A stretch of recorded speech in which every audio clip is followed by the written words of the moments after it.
Hola, Qué bueno, me alegro mucho de verte, Ninari. igualmente estoy súper contenta de volver a encontrarnos Así es, ahora en territorios diferentes, pero desde el mismo sentir. Qué bonito. desde el mismo Gracias tiempo. igual por la invitación y gracias a quien se está uniendo para Gracias a ti. escucharnos. Gracias a ti porque yo lo pensé desde el primer momento cuando íbamos a hablar de lenguas indígenas, de territorio, de luchas territoriales, porque, bueno, es una serie, cuento un poco, el 21 de febrero se celebra el Día Internacional de las Lenguas Maternas. Y habíamos preparado una serie de lives con diferentes personas indígenas para que nos hablen cada uno desde su perspectiva. Y concretamente con Ninari, ella tiene una experiencia muy rica y pese a su corta edad, trabajando con niñez en temas de interculturalidad. Y bueno, yo la escuché, tuve el privilegio de escucharla en Madrid, hablar y cantar. Y desde el primer momento pensamos, ella tiene que ser una porque tienes una capacidad muy buena y muy poderosa de transmitir. Así que gracias por estar con nosotros, de verdad. No, Bueno, gracias a usted. vale. Antes de nada, decirles que abajo tienen cajitas de preguntas. Yo intentaré estar atenta para leer las preguntas y hacerle algunas a Ninari a lo largo del live. Y bueno, los lives, esta serie, hemos pensado que puedan ser los viernes de febrero, aunque después intentaremos estar por aquí más tiempo. Si algún aspecto técnico para Ninari como para mí a través de Instagram. Entonces, bueno, el tema técnico, cualquier cosita, si dejan de escucharnos, nos escriben también por acá o nos avisan. Bueno, Ninari, voy a presentarte primero, ¿sí? Tengo por acá una notita. Entonces, Ninari Chimbaji es indígena de nacionalidad quichua del Ecuador, es licenciada en educación e hizo su maestría en educación para la justicia social. Lleva ejerciendo la docencia 8 años en el sistema de educación intercultural bilingüe de Ecuador y actualmente trabaja en la escuela Yachaywasi en Quito con infancia y diversidad cultural.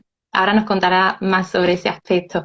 Pero es que además Ninari tiene un perfil puramente activista, que de eso nos encanta en Survivor, y desarrolla su activismo a nivel nacional e internacional en la defensa de los derechos de los pueblos indígenas, de la madre tierra, de las mujeres, de la niñez y de las lenguas indígenas y la educación indígena. Así que nada, Ninari, lo primero de todo es preguntarte un poco, que nos cuentes cuál es tu lengua, dónde la aprendiste, dónde la usas. A ver, mi lengua es del quichua. En este caso, como saben, pues la diversidad es tan rica que también el quichua tiene sus dialectos. En este caso, estoy atravesada por dos dialectos, pues como soy de dos pueblos, por parte de papá, del centro sur del Ecuador, que es Panzaleo, Cotopaxi, y por otro lado de Otavalo, de Imbabura, de mi mamá. Y los dialectos son diferentes, pero es la misma lengua. Y creo que lo interesante de esto, ¿sabes? Es que cuando es muy diferente el haber crecido, sí, haber crecido, de haberte criado en comunidad, en territorio.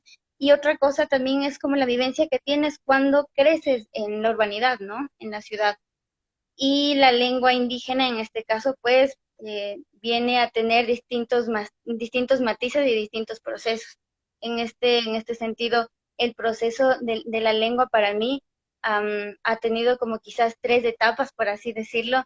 La primera que sí, afortunadamente, la crianza que tuve en mi familia, en mi ayu, fue muy ligada a la vivencia, ¿no? Darle el, el, como la base de la cultura, lo que le llamamos cultura, lo que le llamamos identidad, a este cariño y este empotraje con la madre tierra, esta relación con lo que nosotros somos, inclusive a esta relación cuerpo-territorio, ¿no? Me acuerdo que desde chiquita siempre había mucho estas palabritas de cariño en quichua y quizás esas son las primeras palabras en quichua que yo recuerdo, que son palabritas de chungugu o capulis ñawi, que es ojitos de capulis.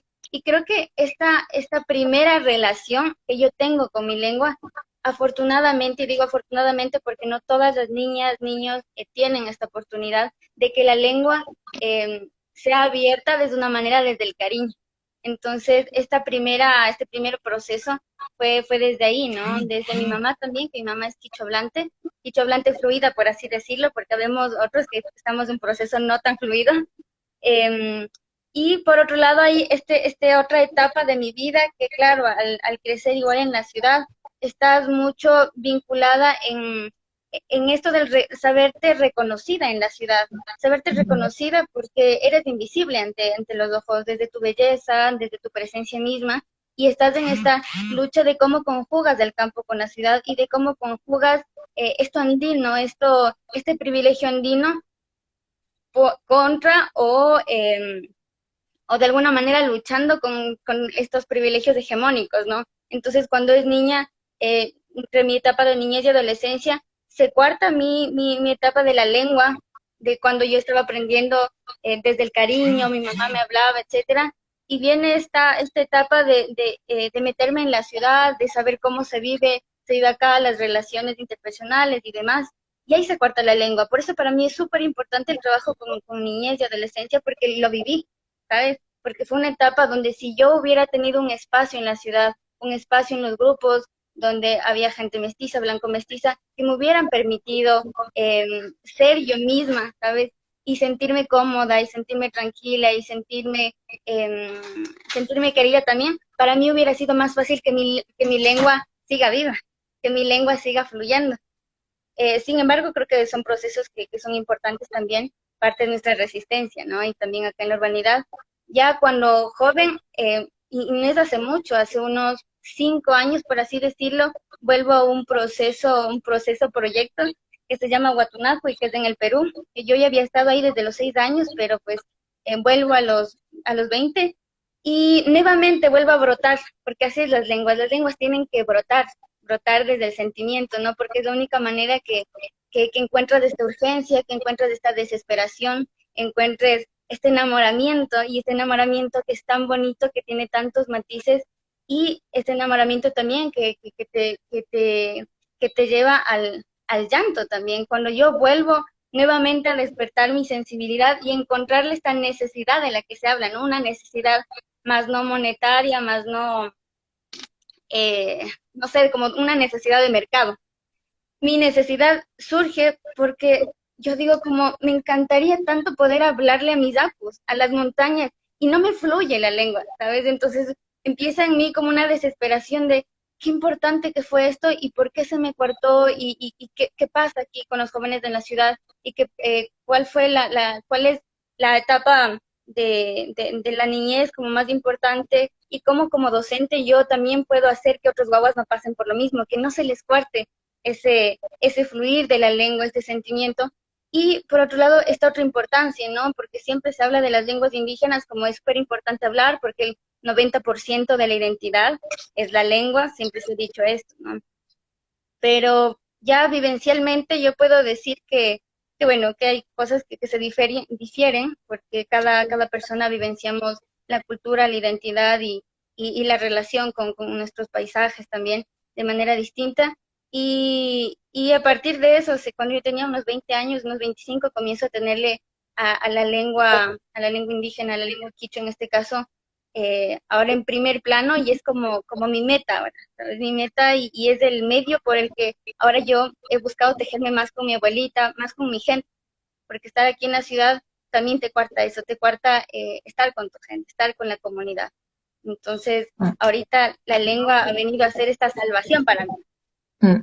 Ninari, estaba escuchándote y hay muchas cosas que ya me dan ganas de preguntarte, pero yo creo que lo primero es como, a lo mejor para ti está muy claro, pero hay mucha gente que nos esté escuchando que no, porque tú ya directamente hablas de lengua y tú tienes claro que la lengua es más que palabras, no son palabras puestas con una forma de pronunciarse y una estructura, es mucho más, ¿no? Pero yo sí quiero preguntarte a ver si tú pudieras explicarnos ¿por qué para ti es tan clara esa conexión entre lengua indígena y territorio y sentido de pertenencia, ¿no? Es una conexión entre lo que es humano, lo que somos las personas y lo que es la tierra, ¿no? Ese sentido que a lo mejor de este lado se ha perdido un poquito esa conexión, ¿no? Y eso los pueblos indígenas lo seguís teniendo súper presente. Cuéntanos un poco de eso.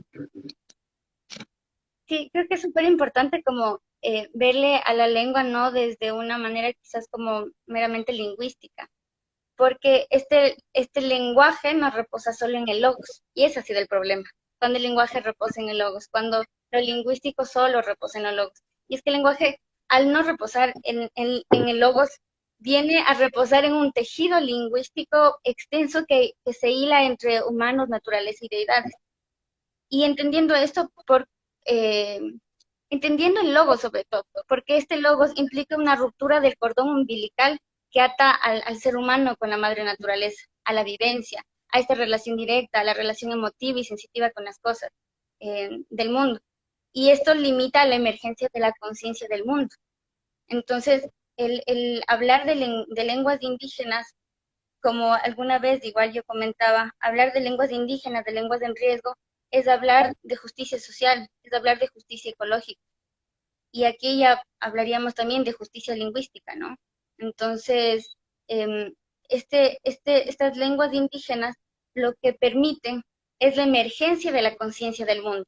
Lo que permiten es impedir la presencia del objeto destacado en la mente como representación, ¿sabes? Porque en este sentido, cuando la gente nos dice, sí, la gente indígena le representa a la tierra como mujer, ahí está el problema, porque nosotros no representamos, nuestra lengua eh, fluye de una manera que habla la realidad, no está representando la realidad cuando hablamos, las palabras.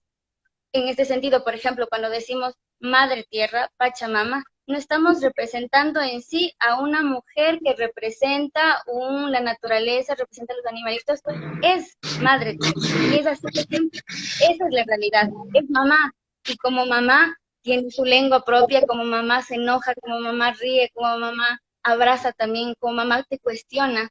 Y allá es lo que tenemos que apuntar con las lenguas, ¿no? El criar y de ser criados por ella.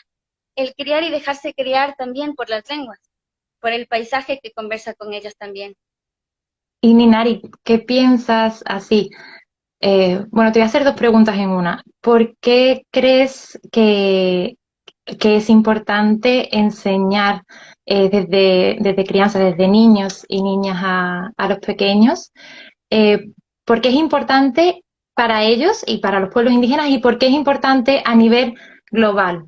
Porque sí hay una conexión entre el uso, el respeto y el reconocimiento de las lenguas indígenas y toda una visión mucho más holística y global. Porque la gente que vive de este lado, de, eh, desde Europa, desde otros espacios y no tienen tan presente la realidad indígena, deberían de importarse con esto? Creo que es súper importante porque a nivel general, como tú dices, tanto sean indígenas como no indígenas, cuando aprendemos lenguas indígenas, cuando nos metemos a este mundo, porque son mundos aprender lenguas indígenas, cuando queremos y anhelamos de estar dentro de estos, eh, creo que es hacer parte de esta reparación histórica que tanto urge, que tanto adeudan y que tanto nosotros también como población indígena necesitamos para sanar. En el caso de la niñez indígena, y niñez indígena, que hay diferencia, ¿no? Niñez indígena de territorio y niñez indígena migrante también, Ujú. porque son dos contextos igual diferentes.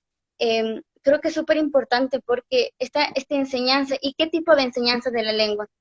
Eso también hay que tocar el tema porque si bien nuestro sistema de educación intercultural bilingüe le ha puesto un ojo ahí súper importante en aprender el quichua, que es súper importante no perder las costumbres y demás. Creo que los contenidos de la enseñanza de la lengua para los guaguas, guagua significa niña o niña, niña, ahí también es algo interesante, no tiene género, estas palabras. Eh, Creo que es esta necesidad de que su primer acercamiento a la lengua indígena no sea de dolor, que el primer acercamiento a esto indígena no sea de humillación, ¿sabes? De sentir que es una lengua menos eh, y que como es una lengua menos, es para gente de menos, o sea, simplemente para gente indígena. Entonces tiene que ser este acercamiento desde un encariñamiento. Este encariñamiento que es parte de una crianza recíproca entre docentes, estudiantes, entre el paisaje, entre la escuela vivenciada con la comunidad y desde ahí empezar a sanar estas memorias coloniales y estas heridas coloniales también que cargamos, y por qué no patriarcales también, como niñez, como mujeres indígenas, ahí va este otro plus, ¿no? De dolencias, por así decirlo. Entonces las lenguas indígenas enseñadas desde la primera infancia, desde este encariñamiento, desde una manera también verle como una alternativa a regenerar el mundo, una alternativa para que si enseñas lengua indígena a estos guaguas, van a ser adultos y adultas diferentes, porque se van a concebir a sí mismos diferentes, porque van a concebir las cosas que hacen, lo que piensan y son de manera diferente, es decir, van a ser más consecuentes. Y creo que de manera general, para población igual no indígena, creo que es importante que aprendan lenguas indígenas precisamente por eso, porque es hacer reparación que se adeuda, y esta reparación viene ligado a esta reparación idea-materia, ¿no? Ujú. Que esta brecha idea-materia ha contribuido a que también como población indígena nos separemos completamente y objetivicemos lo que tenemos. Por eso es que ahora nos escuchas, bueno, yo intento no decirlo, pero siempre escuchas inclusive a gente indígena que dice los recursos naturales, eh, o estas Ya. palabras que son muy cuestionables y que en sí, si es que nosotros lo vivenciamos desde lo que hablamos, desde lo que sentimos, jamás podríamos decir recursos, porque recursos es de explotable, recursos Ujú. es violable, recurso es despojable. Entonces, creo que desde ese sentido es súper importante que la población igual no indígena empiece a cuestionarse el por qué no aprender estas lenguas, y no solo aprenderlas, sino aprender a concebirlas y vivir desde ahí, ¿no? Porque urge otra manera de vivir.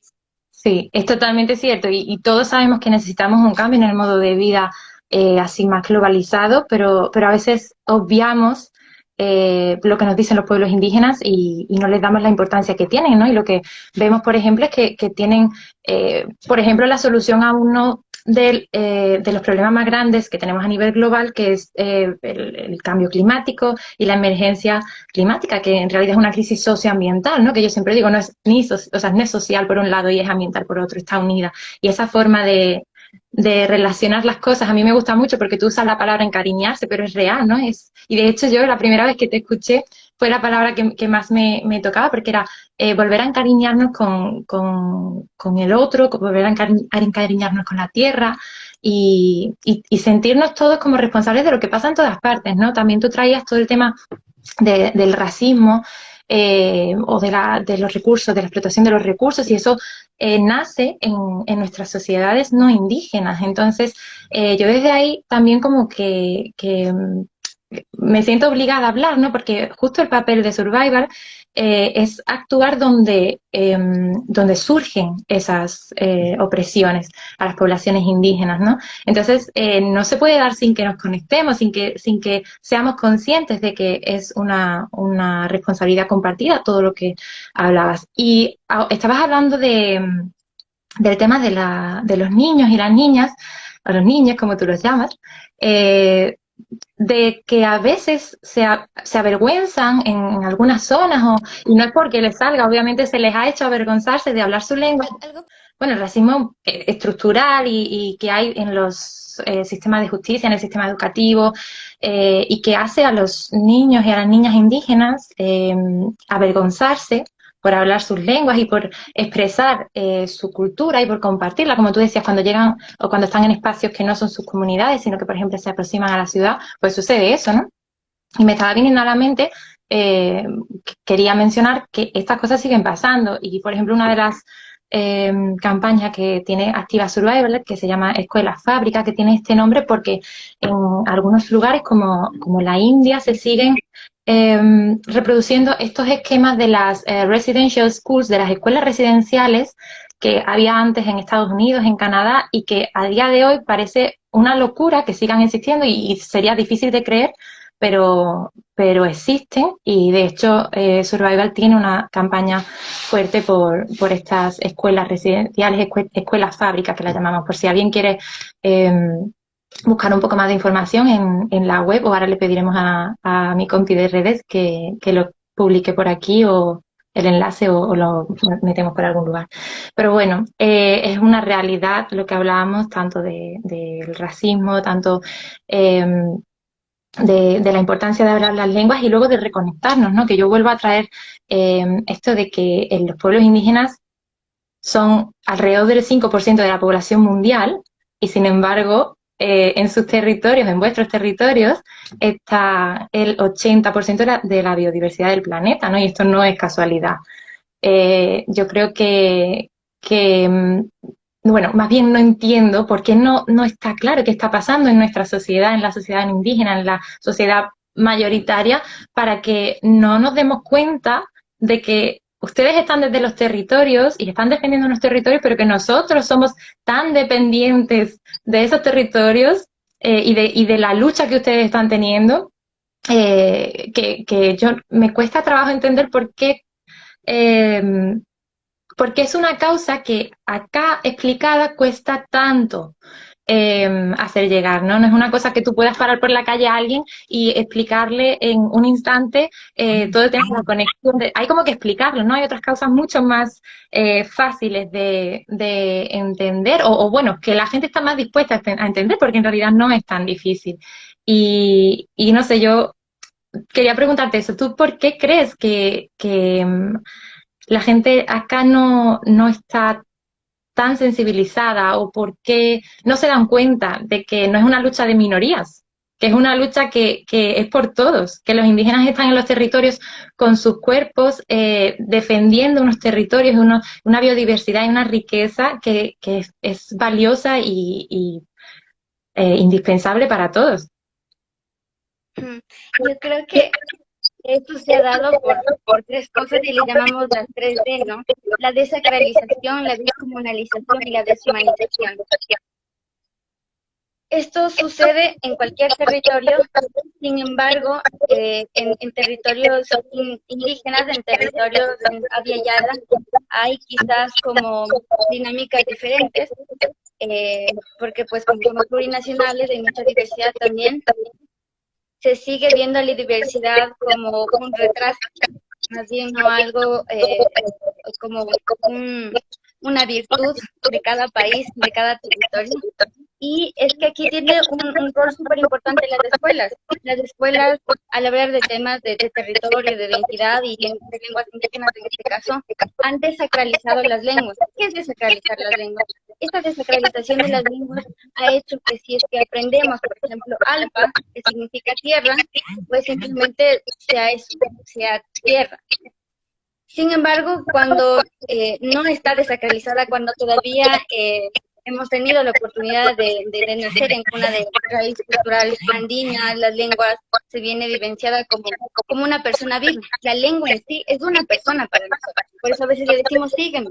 En mi caso, cuando, no sé, visito lugares de sígueme el quichua.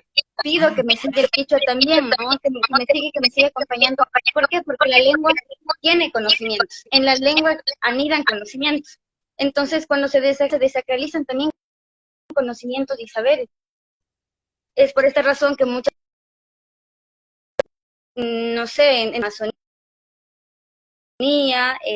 etcétera, ya se traduce alpa simplemente como tierra nada más. Sin embargo, ya no se le ve alpa a este alpa sagrado, como decía mi abuelita, santo suelo. Entonces, el desacralizar estas palabras y estas connotaciones de interpretaciones hace que tu relación con este objeto sea súper lejano, ¿no? Lo veas desde una subjetividad traducida literalmente al español, como es tierra. Y una tierra nada más, como nos enseñan en las escuelas, porque desde las escuelas nos desacralizan, es tierra, es un recurso primero, es explotable y es vendible. No es una persona. Pero cuando lo vemos desde lo nuestro, sería imposible vender a nuestra mamá. Y ahí está nuestra desacralización de las lenguas. Cuando hablamos de descomunalización, ¿qué significa? Es que quebrantar la lengua de la comunidad, la lengua de la comunitariedad. Y esta comunitariedad son estas actividades que permiten la existencia de las lenguas.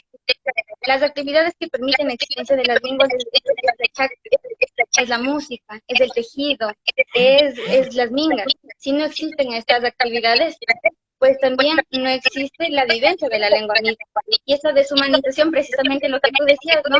¿Por qué la humanidad no se da cuenta que somos súper ecodependientes y que es súper lógico en realidad? Y ahí nos damos cuenta, ahí hay un problema, en lo lógico. es tan lógico todo, que se nos pierde en todo lo lógico, en el logo se nos pierde el conocimiento y se nos pierde el sentimiento. Yo creo que es una cuestión, Nari, de repetirlo y repetirlo, y por eso estamos haciendo este live ahora, y por eso queremos seguir apareciendo mucho por aquí. Por eso tú eres activista desde tu profesión como educadora, pero luego en tu tiempo libre y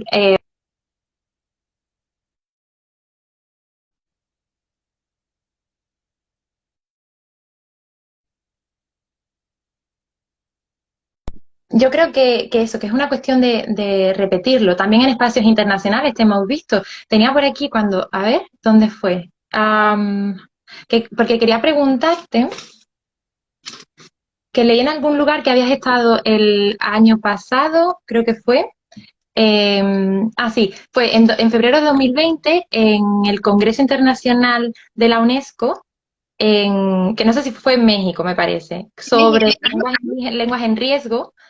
Y quería que nos contaras un poco esa experiencia también a nivel internacional, porque fuiste invitada como congresista, y hasta qué punto o qué reclamos hubo ahí, o no sé, cuéntanos un poco qué salió de ahí, si es útil, si no, si sigue habiendo reclamos seguimos teniendo que empujar fuerte. antes de esto quería comentar algo que va ligado mucho a lo que viví en México, que después de lo que les voy a contar, como que van a entender el por qué digo esto, ¿no? Pasa que en el 2014 hay un guagua indígena migrante que viene directamente del campo, es de Chimborazo, Chihuahua, dice llamado Ulises. Ujú. Él, pues nuevo, guagua nuevo, que viene de escuela de comunidad, viene acá a nuestra escuelita, y cuando el profe le pregunta y le dice los deberes, y él dice algo muy interesante. Dice, Mashi, disculpe, Mashi nos decimos aquí, ¿no? Amigo, amiga, no es profesor ni licenciado, amigo.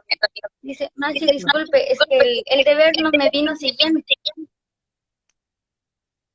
Esto para quizás docentes que no han logrado tener quizás una, eh, no sé, como una educación amable y amplia en cuanto a diversidad, en cuanto a territorio y esta crianza, ¿no? Desde el cariño, pues tranquilamente podría decirle que es un niño tonto. Como un deber le viene si no le va a venir siguiendo? Es una justificación completamente tonta, ¿verdad? Pero con lo que él dice, un guagua campesino, y es esto, ¿no? Que viene del campo, cuando tú vas a un lugar, tú llevas tu paisaje, tú llevas esta vivencia, y lo que Ulises nos dice es que así lo haya dicho en español, él estaba trayendo lo que las lenguas indígenas encarnan en tu propia vivencia, en tu concepción de vida, que todo tiene vida. En Ujú. este caso, para Ulises, hasta sus deberes tenían vida, imagínate. Viene acá a la ciudad y se nos cuarta completamente esto, ¿no? Desde las escuelas y desde ahí de otras concepciones, que lo necesario es hacer como contrastes para que también se vayan acomodando de alguna manera a la realidad de acá. Y esto es lo que dice Ulises, me lleva a lo que en México eh, para mí es súper, me ha marcado muchísimo, la verdad, y desde México viene como quizás con un sentimiento más de urgencia, porque conocía ya los últimos hablantes de dos lenguas, y eran viejitos, muy, muy, muy viejitos, y eran campesinos. Y aquí viene algo importante, cuando hablamos de lenguas indígenas, estamos hablando también de una necesidad de regresar a ver atrás y ver al campesino, a la campesina indígena de cada territorio y darle este reconocimiento y darle también devolverle este cariño, esta necesidad también de afecto que se nos ha cortado un montón y que ha permitido esta brecha de campo-ciudad, ¿no? Sur-norte. Cuando yo voy a México, creo que de las cosas más lindas que me pasan es que, bueno, yo voy como docente, pero digo, no sé, en este caso, la Pachamamita, la vida misma de haber querido que diga algo, algo más, me invitan para dar la bienvenida del encuentro, del evento internacional. Eso no fue muy planificado, pero a mí me marcó mucho eso, porque yo me di cuenta que todas y todos quienes estaban como autoridades fueron a leer, y esto me marcó un montón, porque en Madrid también lo veía. Sí. En Madrid veía que cuando hacen, no sé, hay plantones, este tipo de cosas, leen. Cuando yo estoy en México, las autoridades, al hablar de lenguas, estaban leyendo también. Y entonces también me vinieron preguntas y desesperación también de decir, yo quiero saber tú como autoridad de México, autoridad de las Naciones Unidas, quiero saber lo que sientes en realidad por las lenguas indígenas, no quiero saber lo que estudiaste, ¿sabes? Entonces, claro, también viene otra vivencia mía que, bueno, la desesperación de decir, yo no escribí nada, ¿ahora qué voy a decir?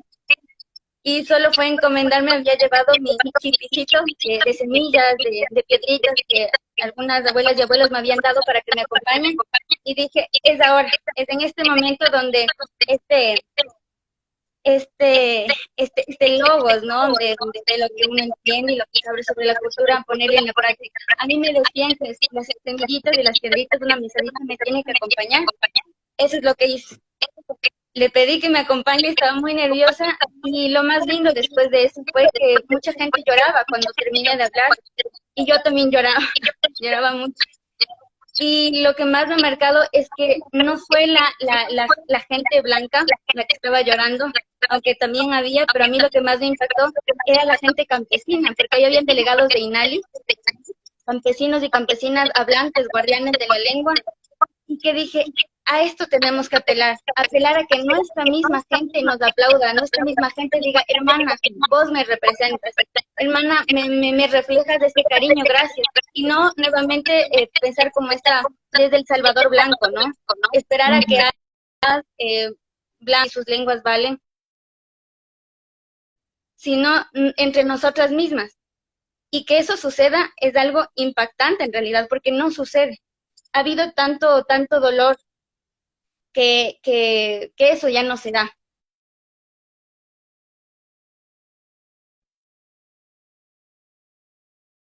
Los guardianes de lenguas. Y, y lloraban y me abrazaban, me decían, gracias hermanita, hablaste por todos. Este hablaste por todos me refleja precisamente esta capacidad comunal que tenemos nosotros, ¿no?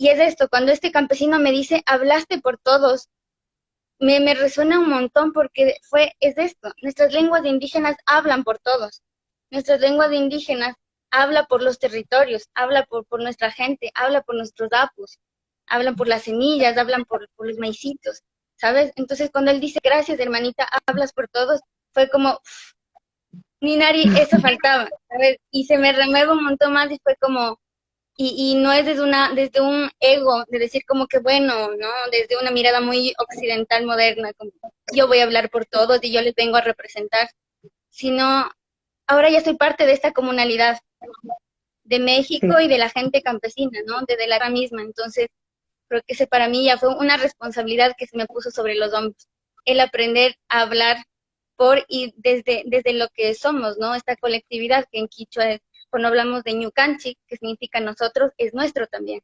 nosotros y nuestro. Entonces, hablar desde ahí. Pues sí, no me extraña, Ninari, que la gente se emocionara y estoy segura como tú decías, es muy importante entre ustedes mismos, pues hablarse entre ustedes, hablar de la forma que ustedes hablan, no tener que adaptarse a estructuras que no les son propias porque vuelven a ser impuestas una vez más y hay que huir de eso. Pero yo te agradezco un montón que compartas eso y hablas por todos. Pero yo veo también que pasa siempre con los pueblos indígenas, hablan para todos, luchan y es algo que tenemos que ser muy conscientes en todas partes. Yo siempre digo que la causa indígena a mí me parece como la causa más generosa, porque siendo una relativamente pequeña parte de la población, eh, defienden los territorios, defienden la diversidad humana, defienden todo aquello de lo que todos dependemos y en muchos casos, bien lo sabes, en muchas regiones se lleva por delante la vida de hermanos indígenas y hermanas indígenas que están al frente, ¿no?, en la lucha desde los territorios y protegiéndolos, pero también cada vez más en los espacios de incidencia, en los espacios académicos, en los espacios de toma de decisiones, políticos, y no sé, yo no sé cómo tú lo percibes, pero yo creo que cada vez más desde aquí se está tomando conciencia de la importancia, ¿no?, de preservar las lenguas indígenas, de respetar los derechos indígenas, de respetar los territorios, de entender que estamos integrados con la tierra y con el otro, y esa forma más comunitaria de vivir y de entender la vida que vemos que es necesario en todas partes, ¿no? Y que se está entendiendo poco a poco. Hablabas hace un ratito de la conexión con los territorios, de la interdependencia, del cuidado, todo esto, y no sé si habrás visto que en algunas partes del mundo, como por ejemplo en el Congo, el pueblo Baka es uno de los ejemplos que podemos poner más fácilmente, está siendo expulsado de su territorio. Esto es algo que en América Latina se ha vivido durante mucho tiempo. En el caso del pueblo Baka, está siendo expulsado de sus territorios por un modelo de conservación que en principio nos podría parecer como una idea maravillosa, pero que resulta que vuelve a ser impuesto, porque vuelven a ser personas blancas, personas con intereses polémicos al menos, quienes vienen a decir en un territorio que no les pertenece cómo los pueblos indígenas deben cuidar el territorio, o vuelven a decir así es como se cuidan los territorios, es como vuelve a ser impuesto, ¿no? Entonces es un concepto que también quería traer acá, que es otra de las principales campañas de Survival International, que hablamos de pues esa gran mentira verde y luego pues de toda la problemática con los parques naturales como medida de protección de la naturaleza y de la biodiversidad, que son impuestos y que dejan de lado a los verdaderos guardianes de la naturaleza, que lo han sido siempre, que son los pueblos indígenas, y lo vemos en todas partes. Y vuelvo a traer ese dato que a mí siempre como que me resulta muy representativo, ¿no? Que el 5% de la población mundial, que son las áreas naturales, la biodiversidad, y se relacionan de una forma totalmente interdependiente con ella del 80% de la biodiversidad del planeta, ¿no? Esto es súper importante. Y me parece también muy importante desde tu labor como educadora con infancia indígena que está en las ciudades, pues que no se pierda esa desconexión, ¿no? Porque al fin y al cabo son comunidades indígenas que se han visto forzadas desde hace siglos, ¿no? A entrar en los esquemas del sistema mayoritario y bueno, pues es la forma de reavivar desde las raíces, ¿no? Desde la infancia. Además, es un temita que quería mencionarte porque entiendo o sea, estamos en una etapa de COVID, de pandemia global y que tristemente se está llevando por delante a nuestros mayores.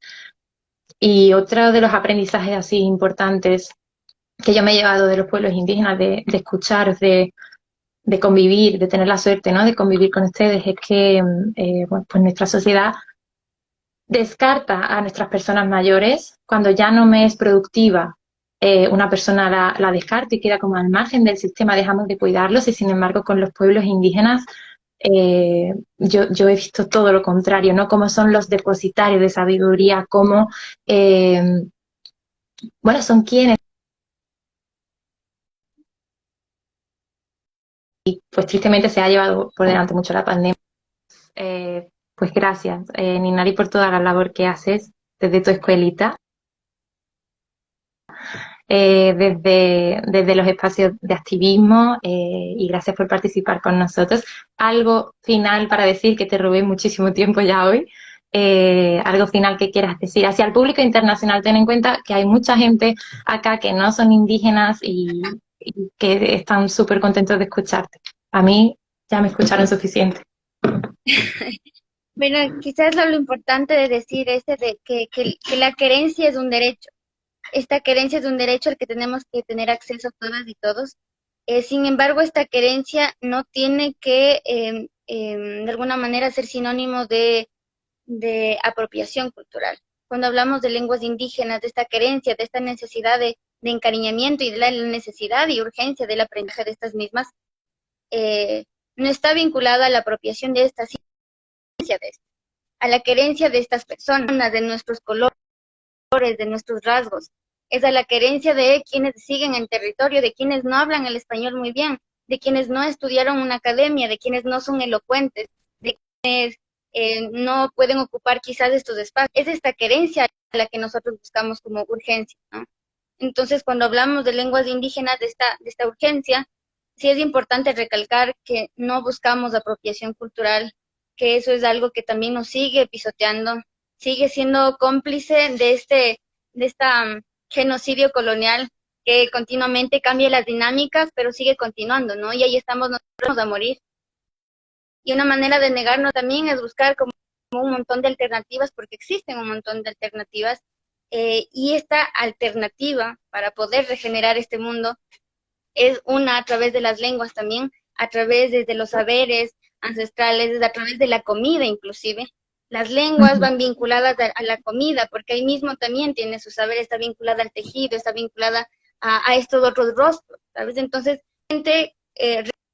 recalcar que esta urgencia simplemente tiene que irse de la mano de esta querencia de lo propio, esta querencia de lo natural, esta querencia también de lo aborigen, por así decirlo, ¿no?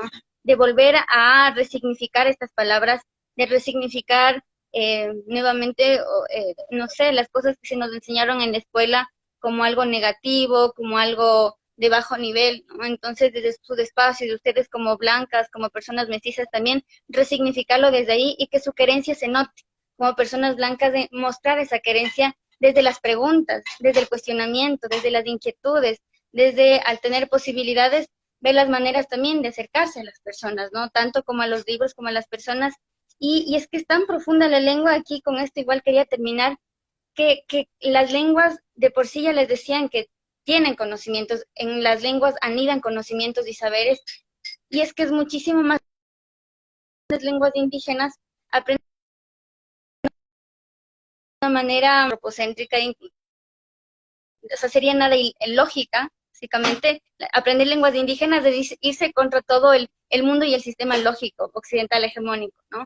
Porque, por ejemplo, no sé, mucha gente me pregunta, una circunstancia pasó, que estábamos en una festividad en mi comunidad, y vino un taita, un abuelito tocando gaitas, con su esposa, tenían cargado un costal de papas, venían tocando, y otro abuelo nos dice, mire, Ricui, dice, Taitimbabura Shamushka, ha venido el Taitimbabura. Taitimbabura es una montaña deidad, es una montaña tutelar para nosotros.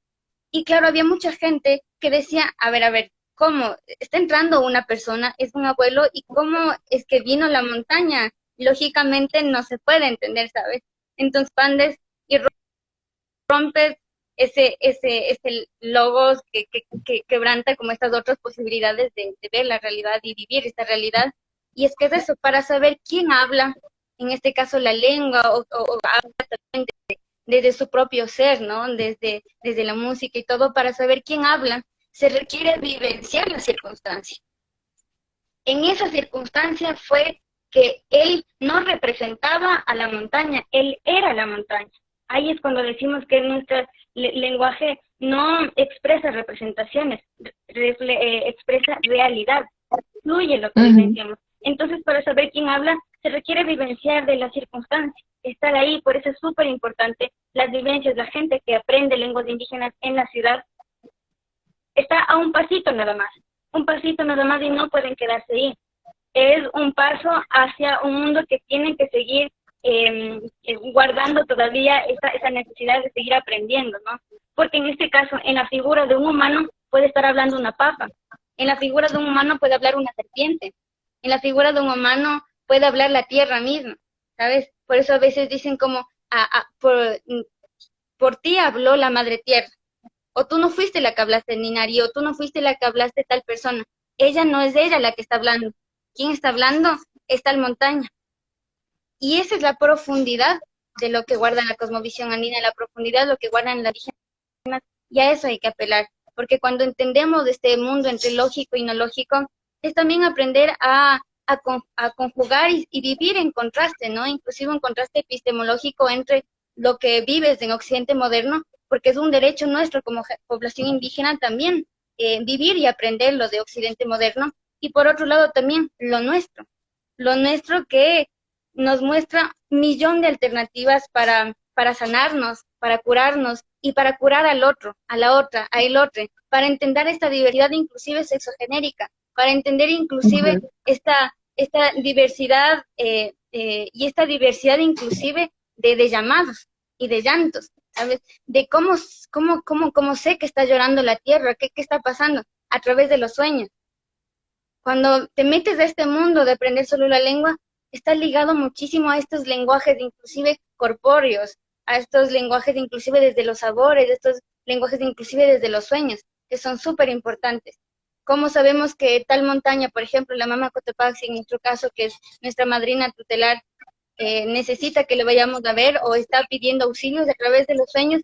Y en esas circunstancias, cuando es fundamental, por ejemplo, saber lengua indígena, y llevar a alguna mamá que esté quizás más en crianza recíproca con ella, ¿no? Porque quizás yo desde la urbanidad y este reconocimiento también, desde dónde estoy hablando, desde qué lugar también estoy viendo la lengua, desde lo que soy, y este reconocimiento de lo que soy y de quiénes somos, ¿no?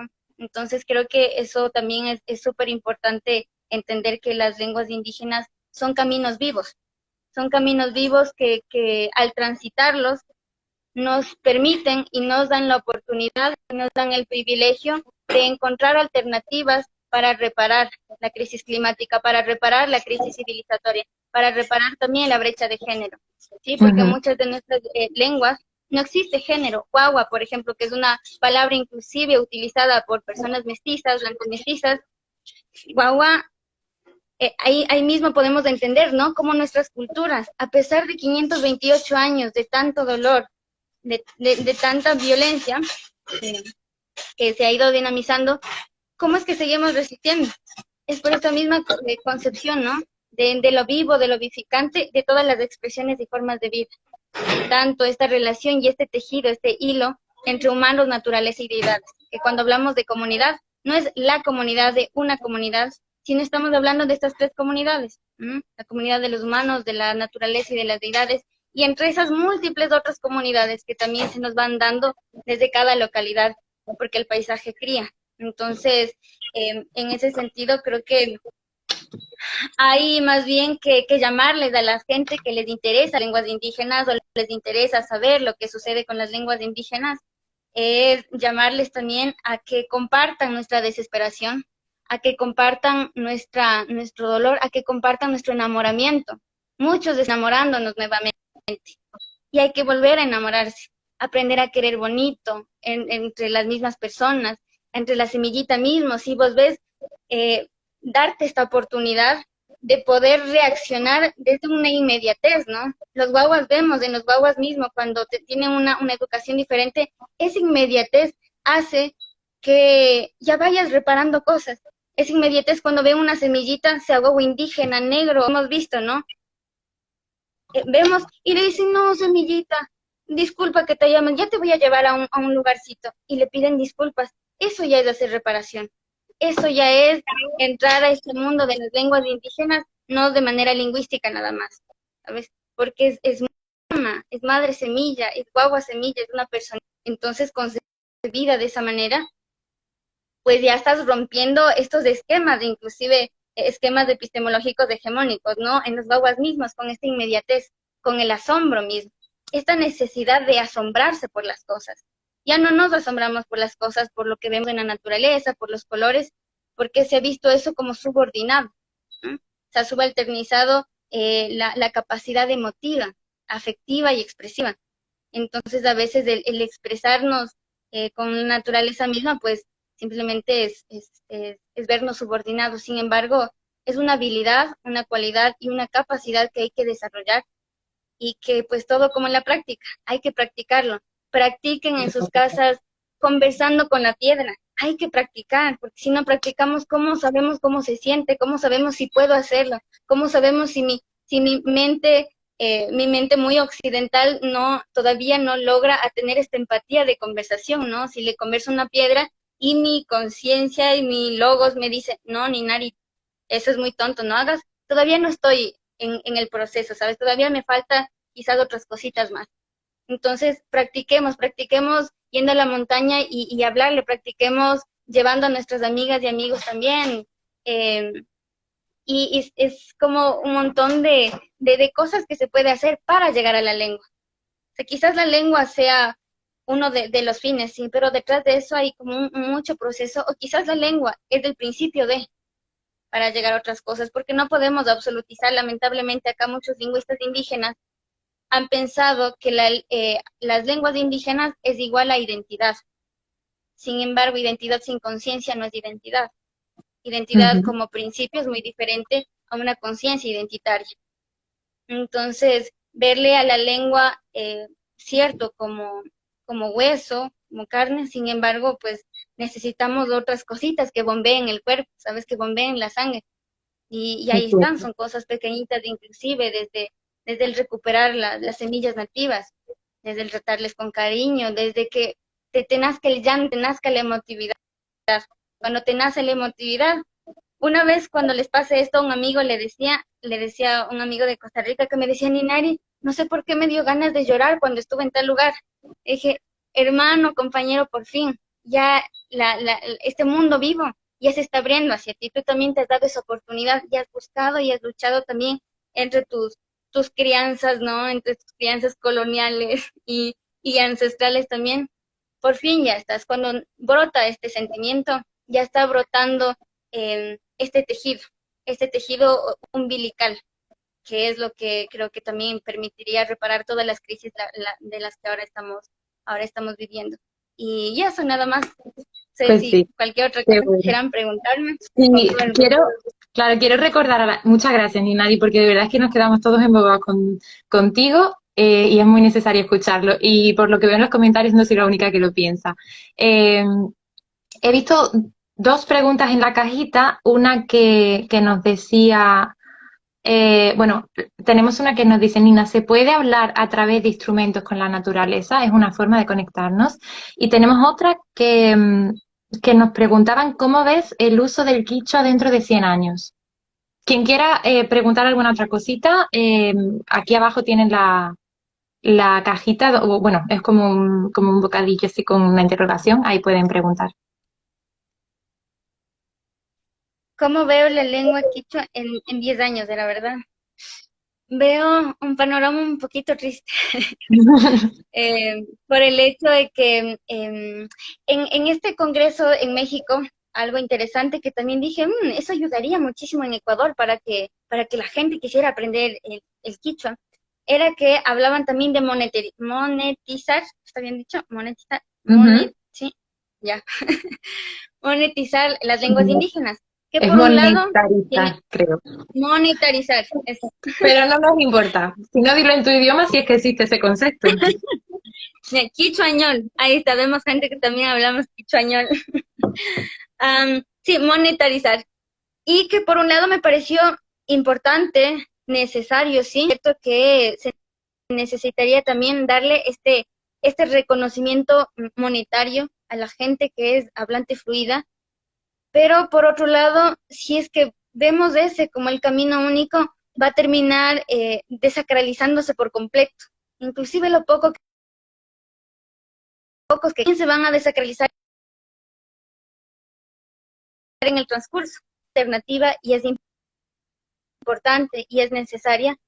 Creo que si vamos por esa vía sería muy triste el panorama. Sin embargo, creo que estos espacios de diálogo, de discusión, de compartir, ¿no? De Ujú. compartir estas querencias, estas emociones también y estos anhelos que tenemos en conjunto de buscar otras maneras, ¿no? A través de quienes, de estos tesoros vivientes, porque son tesoros vivientes quienes guardan la sabilengua en territorio. Creo que hay esa esquinita que nos muestra también esperanza, esta esperanza que no hay que perder nunca, esta esperanza que canta, ¿no? Que canta, que habla, y va muy ligado a lo que la otra pregunta que me decían, si los instrumentos pueden hablar con la naturaleza. En efecto, sí, pero estos instrumentos usados en la naturaleza, los instrumentos utilizados en escenario, sí puede comenzar, puede ser quizás sí una expresión de esta necesidad de conversa. Sin embargo, lo más urgente, creo, y quizás la manera de conversar más directamente, es precisamente yéndote a los lugares donde están ellas y ellos, ¿no? Y ahí tocando las canciones. Estas músicas, estos instrumentos claramente hablan con la madre naturaleza, claramente hablan con tu memoria ancestral, claramente hablan con eso que ni siquiera tú mismo entienden, porque ahora mucha población mestiza igual que evidentemente por ser mestiza, ¿no? Les atraviesa también ancestralidad tanto blanca como indígena, como negra. Es que esta música te permita darte estas respuestas sin necesidad que te ahogues en preguntas y que simplemente encuentres calma y encuentres armonía en estas a quizás lo más simple o quizás lo más complejo, que es sentirte acompañada de, sentirte hija de. Y ese sentirte hija de, creo que eso es lo más importante. La música te permite entrar a este aire, a la familia, sin importar de dónde seas, ¿no? Entonces los instrumentos musicales sí que son este medio de comunicación tal como las lenguas indígenas, son el medio de comunicación con, y estos instrumentos conversan mientras sean también melodías que conversen con el paisaje, ¿no? Entonces pueden ser capaz con el instrumento que intentamos hacer jazz. Es un derecho nuestro dinamizar la música y es algo que tenemos que hacer como jóvenes porque han sido herramientas de muchos jóvenes mezclarles con otros ritmos, con otros géneros, de una manera también como buscar alternativas para que no desaparezcan del todo. Sin embargo, darle esta otra esquina de cómo conversa en realidad. Son con estas melodías puritas, estas melodías invisibilizadas, estas melodías que la música occidental hegemónica, la música académica niega y ha negado históricamente. Estas músicas que quizás suenan más a chillidos, más a ruidos, que para muchos músicos es como, eso no es música, ¿sabes? No me mueve. Y esas músicas son precisamente las que conversan con la madre tierra, las que conversan con el Apud y con tus otros cuerpos también. Entonces sí conversan los instrumentos y por eso es importante aprender instrumentos ancestrales también. Qué bueno. Y estoy segura de que es una de las cositas que haces en la escuela, porque te he visto. Y bueno, Ninari, tú te comunicas muy bien a través de la música, es otra de las cosas que quiero mencionar, no nos va a dar tiempo a mucho más, pero sí,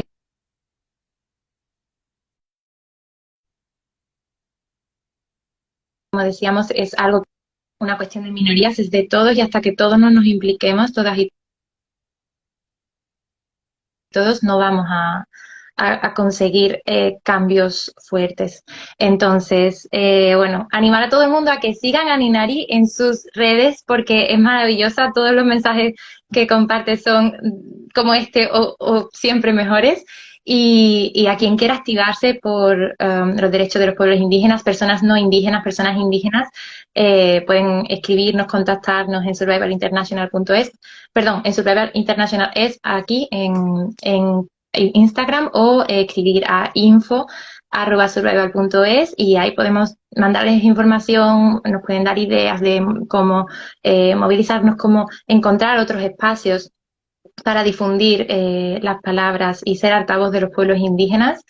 Y nada, Ninari, muchísimas gracias y nos vemos muy prontito. Estaba recordando, perdona que esto lo tengo que decir, que justo tú y yo nos conocemos por una persona no indígena que estaba aprendiendo lengua indígena. Es que recién me acordé. Sí, es cierto. Es cierto. Ven, Así que lo maravilloso de este camino. Ahí nos vamos encontrando con y toda viviendo lo seguridad. que es la interculturalidad, esa interculturalidad que permite criar y dejarnos criar pues, por todo lo que vivimos. Muchísimas gracias igual por el Gracias a ti, espacio y a Linda. quienes nos vieron y nos escucharon. Igual, gracias por darse el tiempito. Darse el tiempito creo que también ya es dar un paso Sí, a, a que, a que no moramos del todo. Aquí también ser parte de esa resistencia, ¿no? Desde las lenguas. Y recordarles que hablar lengua indígena no es igual a hablar con la madre tierra. Eso tenemos que tener muy claro. No todos los hablantes de lengua indígena significa que ya estamos empatadísimos a esta cosmovisión, a esta querencia, a esta recuperación. Es un camino, sí, pero es más complejo y es profundo. Así que hay que querer transitar pues, por estos caminos profundos y complejos. con eso nos quedamos.